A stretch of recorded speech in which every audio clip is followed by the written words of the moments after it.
तो अब खामनेई की हत्या का बदला लेगा ईरान। नमस्कार, मैं हूं नीलू। तो देखिए, ईरान ने अमेरिका और इजराइल से अयतुल्ला अली खामनेई की हत्या का बदला लेने की अब धमकी दे दी है और यह धमकी इस्लामिक रिवोल्यूशनरी गार्ड कॉर्प्स यानी आईआरजीसी के शीर्ष कमांडर की तरफ से आई है।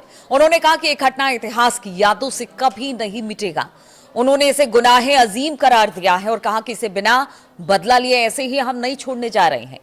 खामनेई की मौत 28 फरवरी को अमेरिका और इजराइल के हमलों की शुरुआत में ही हो गई थी और उसके बाद कल जब उन्हें सुपुर्द खाक किया गया, उसके बाद गम का माहौल था, लेकिन गुस्सा भी था और बदला लेने की एक नीयत वहां के जितने बड़े नेता हो या फिर बड़े अधिकारी हो सेना के, सबके मन में यही थी।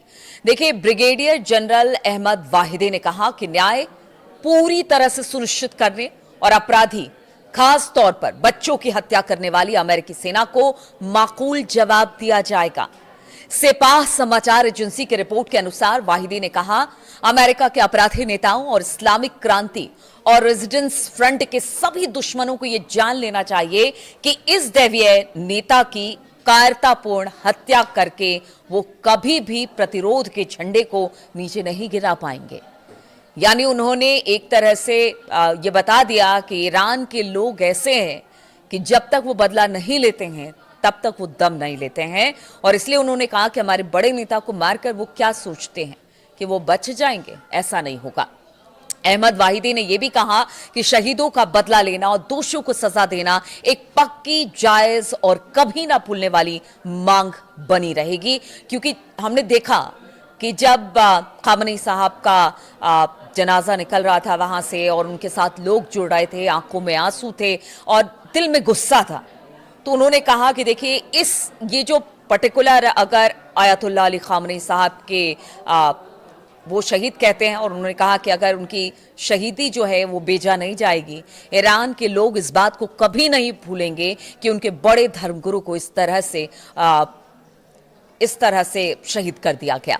इस बीच ईरान के विदेश मंत्री सैयद अब्बास अरागची ने ईरान पर अमेरिका के नए हमलों के बाद अपने ओमानी और तुर्की समकक्षों के साथ बातचीत की है। बताया जा रहा है कि ईरानी विदेश मंत्रालय की ओर से साझा जानकारी के अनुसार अरागची ने पाकिस्तान के आर्मी चीफ के साथ भी फोन पर बातचीत की है। तीनों नेताओं के साथ अलग अलग फोन कॉल में इलाके के नए विकास पर चर्चा की गई है और आगे जिस तरह की स्थिति इस वक्त बनी हुई है इस हमले के बाद से, उस पर भी चर्चा हुई है कहीं ना कहीं अरागची की, बाकी नेताओं की। देखिए, पाकिस्तान मध्यस्थता कर रहा है और इसीलिए बातचीत उसके साथ हो रही है और इस बीच खबर ये भी आ रही है कि पाकिस्तान कोशिश कर रहा है कि हालात बेहतर हो जाए, लेकिन स्थिति ऐसी नहीं लगती है।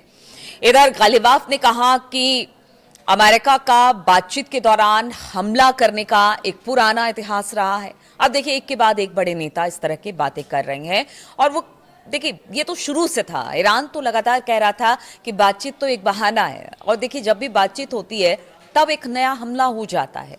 तो इसीलिए उन्होंने कहा, अगर गालिबाफ की बात की जाए, उन्होंने कहा कि देखिए, ये कोई नया मामला नहीं है, हमारे लिए कोई चौंकाने वाला मामला नहीं है। बातचीत के दौरान हमला करने का इतिहास पुराना अमेरिका का रहा है। ऐसे में उनको अमेरिका के किसी वादे पर कोई भरोसा नहीं है और वो किसी भी संभावित हमले का जवाब देने के लिए अपनी तैयारी में जुटे हुए हैं। ईरानी संसद के जो स्पीकर हैं मोहम्मद बाकर गालिबाफ, उन्होंने शुक्रवार को ये बातें कही। गालिबाफ का ये बयान ऐसे समय में आया है जब अमेरिका ईरान के एक दूसरे पर हमलों से पश्चिम एशिया में एक बार फिर से युद्ध का खतरा मंडरा रहा है। बाघेर गालिबाफ ने कहा कि अगर अमेरिका पिछले महीने दोनों देशों के बीच हुए समझौते यानी कि MOU को तोड़ता है तो फिर ईरान भी अपने बचाव के लिए पूरी तरह से यानी फुल स्केल के साथ, फुल डिफेंस स्केल के साथ हमला अमेरिका पर करने वाली है। इंडोनेशिया की पीपल्स कंसल्टेटिव असेंबली के स्पीकर अहमद मुजानी के साथ अपनी बैठक में गालिबाफ ने कहा कि ईरान को अमेरिका पर जरा भी भरोसा नहीं है और वो कभी से भी नहीं था। इसीलिए उन्होंने कहा कि बातचीत के दौरान मैंने अमेरिका के उपराष्ट्रपति JD वेंस को साफ तौर पर बता दिया था कि हमें आप पर जरा भी भरोसा नहीं है। मेरी नजर में सिर्फ वही लोग अमेरिका के साथ बातचीत कर सकते हैं जो युद्ध के लिए तैयार हों। ऐसे में हमने अपने देश की रक्षा की तैयारी कभी नहीं रोकी है और उन्होंने साफ बता दिया कि ये जो युद्ध विराम का नाटक अमेरिका ने रचा और ये जो बातचीत का पूरा नाटक रचा, उस दौरान भी ईरान अपनी तैयारी कर रहा था और जितने उसके सहयोगी देश हैं उससे भी संपर्क में था, चाहे वो रूस हो, चीन हो, नॉर्थ कोरिया हो, हर से वो संपर्क में था। यानी उसने कभी ये मानकर वो नहीं चला था कि बातचीत के जरिए इस समस्या का हल होगा। उसे पता था कि बार बार अमेरिका एक मंच देता है बातचीत के लिए, लेकिन फिर उस पर हमला करता है। इसीलिए गालिबाफ ने कहा कि हमारी तैयारी पहले भी थी, आज भी है और आगे भी रहेगी।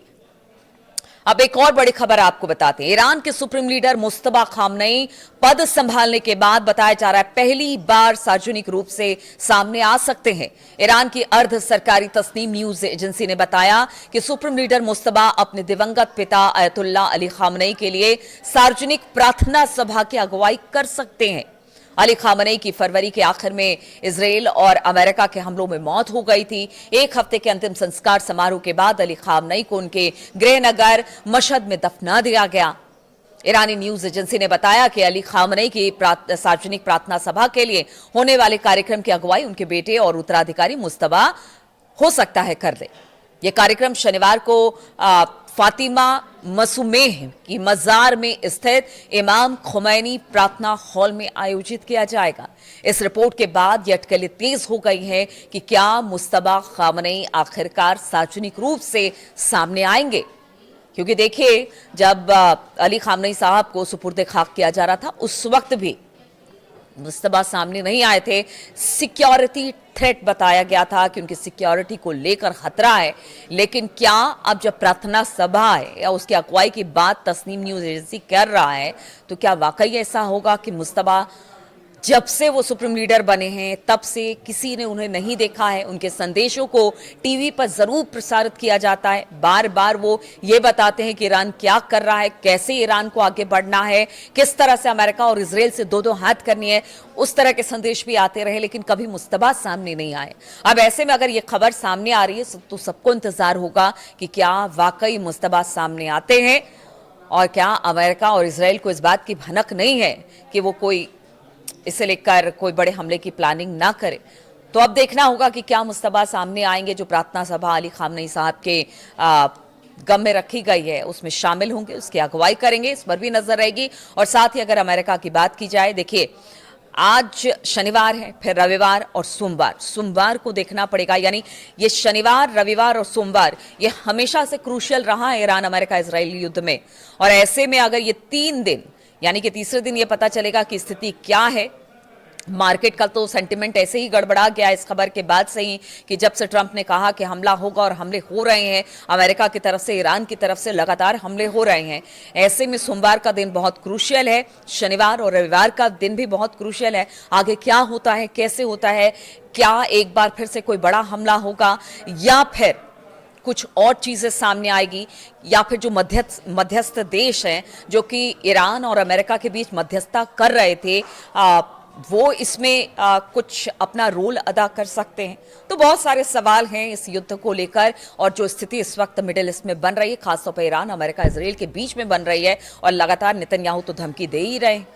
उन्होंने कह दिया है कि देखिए हम कुछ भी हो जाए लेकिन हम परमाणु कार्यक्रम ईरान को आगे बढ़ने नहीं देंगे, उसके परमाणु कार्यक्रम को, और इसके लिए हमें जो करना पड़ेगा वो करेंगे। तो जो करने का मतलब क्या है, पहले भी हमला करते रहे हैं, आगे भी वो इसी तरह से षड्यंत्र रचते रहेंगे, चीजें खराब होती ही रहेगी। ईरान ने पहले ही कह दिया है कि अगर आप मारेंगे तो हम भी आपको मारेंगे।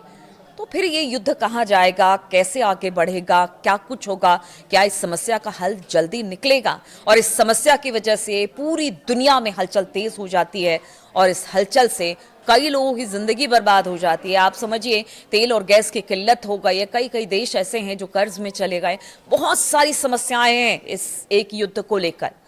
अब युद्ध का दायरा अगर बढ़ता है तो स्थिति और गंभीर होगी। तमाम बातों को लेकर, तमाम अपडेट्स को लेकर मैं आपके सामने आती रहूंगी, तमाम जानकारी आपसे साझा करती रहूंगी। फिलहाल बहुत बहुत शुक्रिया मेरे साथ इस वीडियो में शामिल होने के लिए।